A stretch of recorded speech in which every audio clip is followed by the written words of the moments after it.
Okay, let's begin case scenario number 22।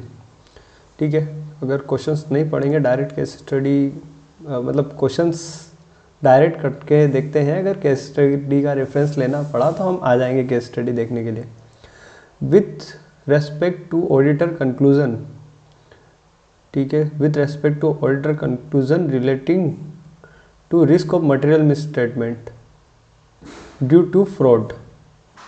ठीक है, with respect to auditor conclusion, auditor का conclusion है relating to risk of material misstatement due to fraud, fraud की वजह से जो रिस्क ऑफ मटेरियल मिसस्टेटमेंट है related to revenue recognition, revenue recognition में which of the following statement is not appropriate, most appropriate, sorry not appropriate नहीं, most appropriate. कौन सा most appropriate है? तो मैं आपको बता देता हूँ कि अपन ऐसे 240 पढ़ते हैं, तब ऐसे 240 के अंदर स्पेशली लिखा हुआ है कि जनरली हम ये मान के चलते हैं कि रेवेन्यू के अंदर फ्रॉड हो रखा होगा। ठीक है, ये हम एक जनरली एक अजम्पशन के साथ चलते हैं।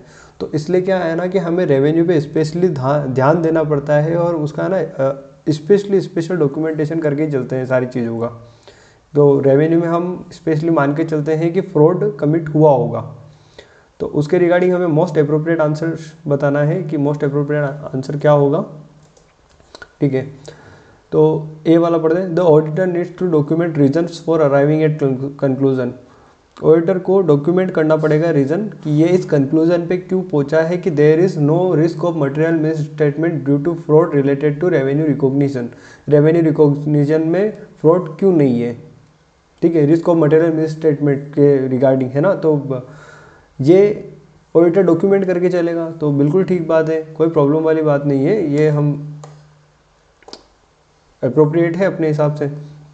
Identify and assess risk of material misstatement due to fraud need to be documented, सही बात है। जो भी अपन ने आइडेंटिफाई करी और असेस करी है रोमम को, वो जो फ्रॉड की वजह से होने वाली थी उसको डॉक्यूमेंट करना बिल्कुल ठीक बात है, कोई दिक्कत वाली बात नहीं, हम डॉक्यूमेंट करते हैं, सही लिखा है। There since no risk of material misstatement due to fraud pertaining to revenue recognition was identified, जब हमने रेवेन्यू रिकॉग्निशन देखा है तो रेवेन्यू रिकॉग्निशन में हमें कोई फ्रॉड मिला नहीं है।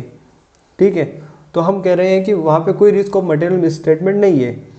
ठीक है, तो separate documentation in this respect not needed, तो ये जो लाइन है ना, separate documentation in this respect not needed, ये चीज़ एक्चुअली गलत लिखी है। हमें क्या है ना कि हम जनरली हम ये मान के चलते हैं कि रेवेन्यू के अंदर फ्रॉड होगा, तो हमें ना उसके लिए अलग से एक डॉक्यूमेंटेशन बना के चलना ही है हमेशा। सी पॉइंट पढ़ते हैं, ऑडिटर्स, ये वाला बी वाला ऑप्शन अपना वैसे ही गलत है, डायरेक्टली अपना गलत शो हो रहा है ये।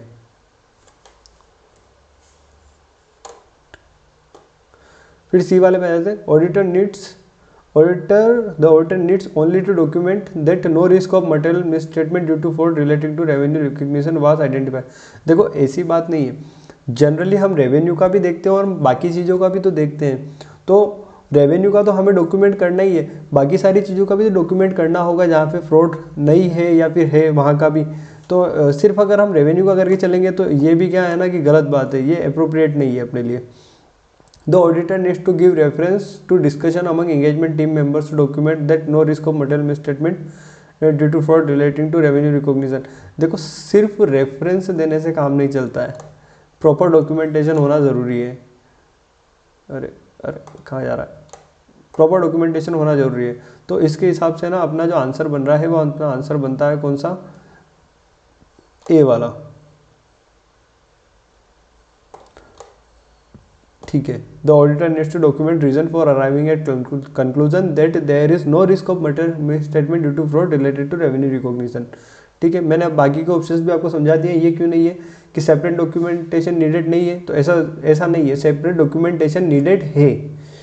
फिर सेकेंड में लिखा था कि only document that no risk of material misstatement due to fraud relating to revenue, सिर्फ हमें रेवेन्यू रिकॉग्निशन का ही डॉक्यूमेंटेशन करना है कि वहाँ पे फ्रॉड नहीं है, नहीं, हमें बाकी चीज़ों का भी डॉक्यूमेंटेशन करना पड़ेगा। और रेफरेंस देने से काम नहीं चलेगा, हमें प्रॉपर डॉक्यूमेंटेशन की ज़रूरत पड़ती है।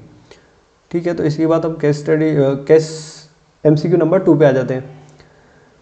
Considering the auditors finding,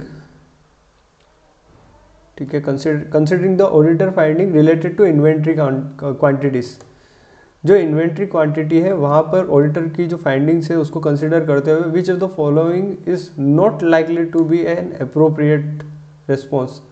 not likely है ना, ये एक्चुअली नॉट लाइकली है, यही अपने लिए इम्पोर्टेंट है। तो मतलब बाकी सारे तो लाइकली होंगे जो करते होंगे। Outline to assess risk of material statement, जो ROMM चेक करते हैं ड्यू टू फ्रॉड, वहाँ पे बाकी सारे लाइकली होंगे, सिर्फ एक नॉट लाइकली होगा। तो अब अपन पढ़ लेते हैं, वैसे हमको पता है कौन कौन से लाइकली होते हैं और कौन कौन से नहीं लाइकली होती है। तो जो लाइकली नहीं होगा एक्चुअल में अपन वही देखेंगे। Observing inventory count at all location at same time by employing necessary resources. ठीक है, तो हम है ना नेसेसरी रिसोर्स लगा के जहाँ पे भी इन्वेंट्री काउंट हो रही होगी हम वहाँ सारी लोकेशंस पे चले जाएंगे। तो अब ऐसे मत सोचने लग जाना कि ऑडिटर तो एक ही और 10 जगह इन्वेंट्री काउंट हो रहा है, 10 जगह कैसे जाएगा। इसीलिए लिखा है ना एम्प्लॉइंग नेसेसरी रिसोर्सेज।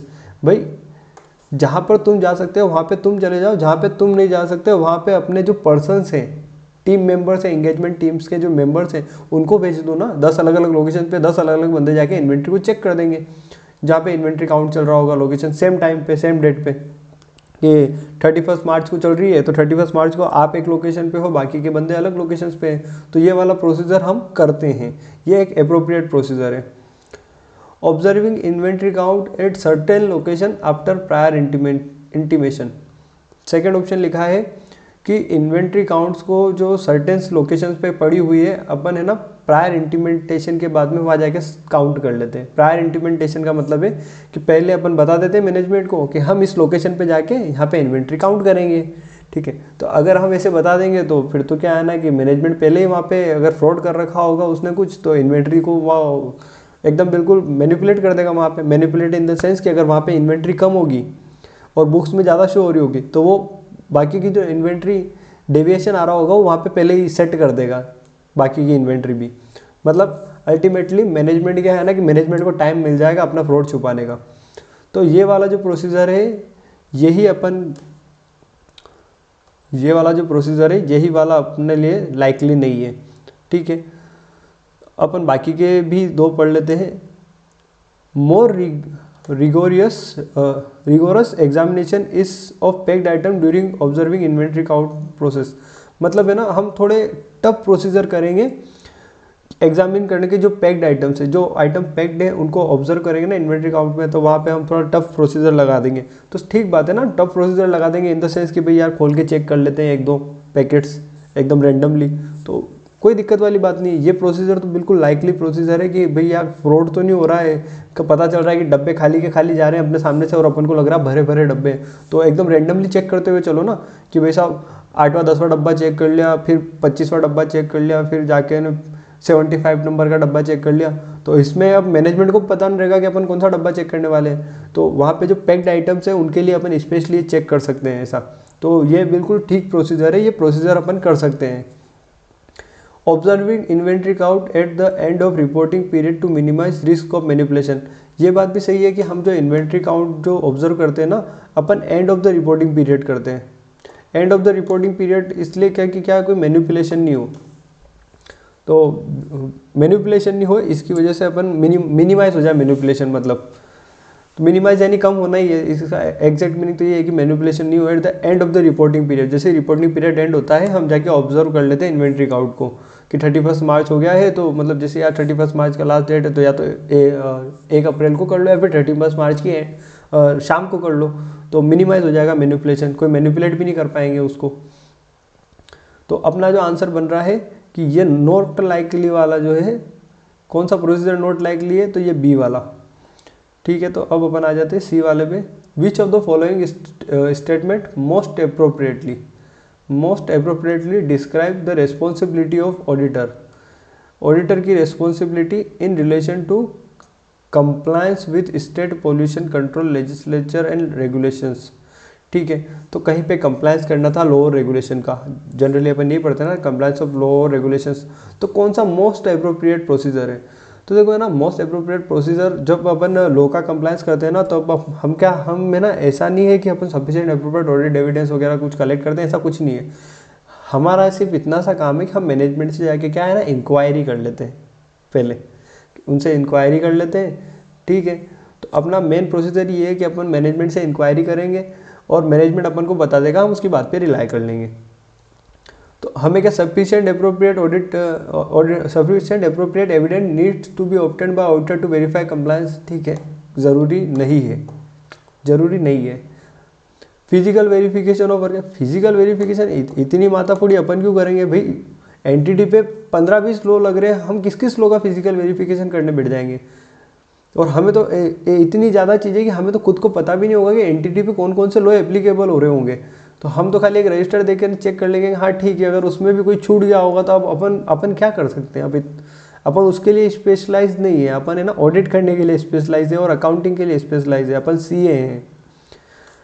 फिर अपन तीसरा पढ़ लेते हैं, only inquiry of company management, ठीक है, ये बात सही कही है। ये मैंने आपको बताया कि ये एक एक्चुअल में प्रोसीजर है कि जब अपन लॉस और कंप्लायंस के ऑडिट करते हैं कि एंटिटी का compliance with law and regulation कर रही है या नहीं कर रही है, तो अपन इंक्वायरी कर लेंगे मैनेजमेंट पर्सनल से, और review of the correspondence with regulatory authorities, अपन रिव्यू कर लेंगे रेगुलेटरी अथॉरिटीज़ से भी, and to suffice to verify compliance, अपन चेक करने के लिए कि भाई वेरीफाई हो रहा है ना कंप्लायंस, मतलब अपन वेरीफाई कर लेंगे कि कंप्लायंस बराबर चल रहा है कि नहीं चल रहा है, तो अपन इंक्वायरी करेंगे, ठीक है।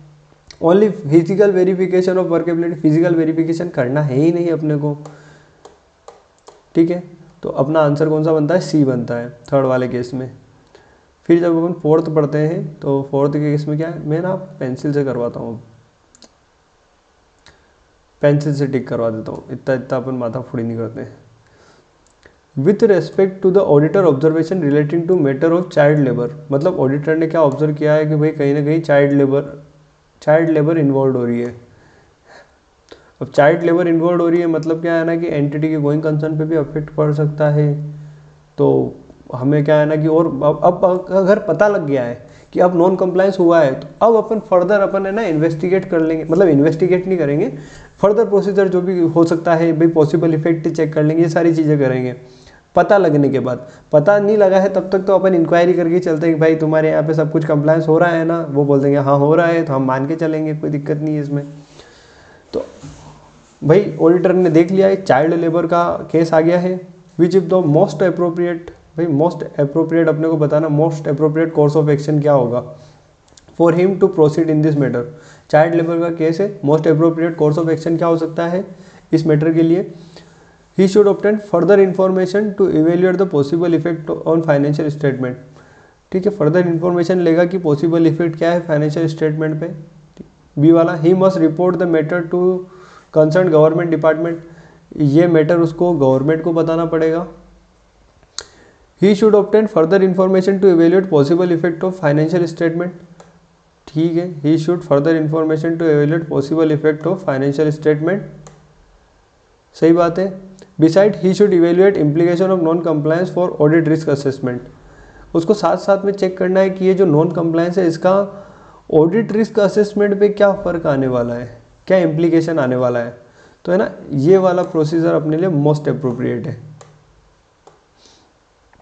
He should express A modified opinion in the audit report, देखो डायरेक्टली मॉडिफाई नहीं करेंगे, पहले हम इम्प्लीकेशन चेक कर लेंगे, फिर अगर इम्प्लीकेशन काफ़ी ज़्यादा हाई है अपने इस पर, अपने को लग रहा है कि नहीं भाई ये एंटिटी तो क्या है ना कि जगह जगह इसने फ्रॉड कर रखे हैं, इसे नॉन कंप्लायंस कर रखे हैं, इसकी गोइंग कंसर्न पे आने वाला है, इफेक्ट आने वाला है, तो हम मॉडिफाई करेंगे, वरना नहीं करेंगे, डायरेक्टली मॉडिफाई नहीं कर देते ऐसे।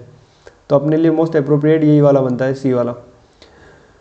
विच of the following statement is most appropriate about documentation of non compliance with laws and regulation, अपन को क्या बताना है, मोस्ट अप्रोप्रिएट बताना है किसके लिए, documentation of non compliance with laws and regulation bye auditor in context of ऐसे 250।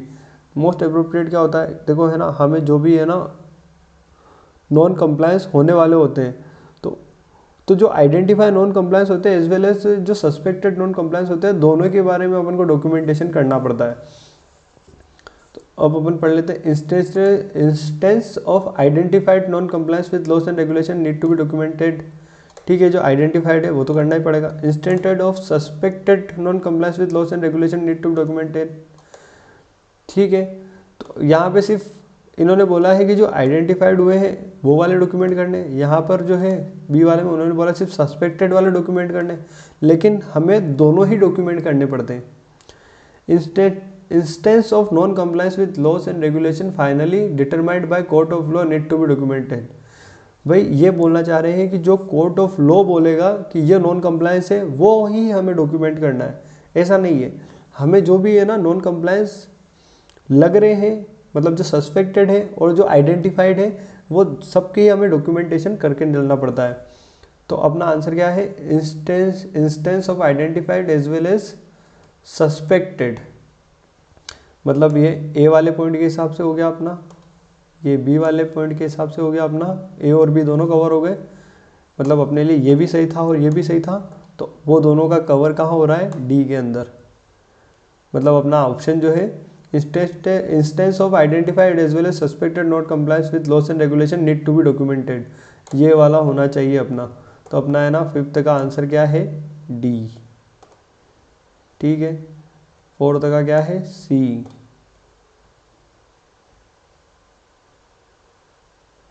और थर्ड का क्या था अपना, सी। सेकंड का क्या था अपना, बी।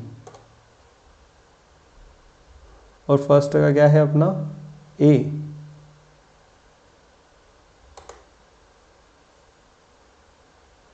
ठीक है, ठीक ठाक बन गए हैं, कोई दिक्कत वाली बात नहीं है। देख लेता हूँ, ठीक है, हाँ आ गया, ए आ गया है अपना, बी भी आ गया है अपना, सी भी आ गया है अपना, वापस सी भी नीचे आ गया है अपना, और फिफ्थ का डी भी आ गया अपना। ठीक है, तो ये हमें सब कुछ अपन देख के चलना पड़ेगा अपने को।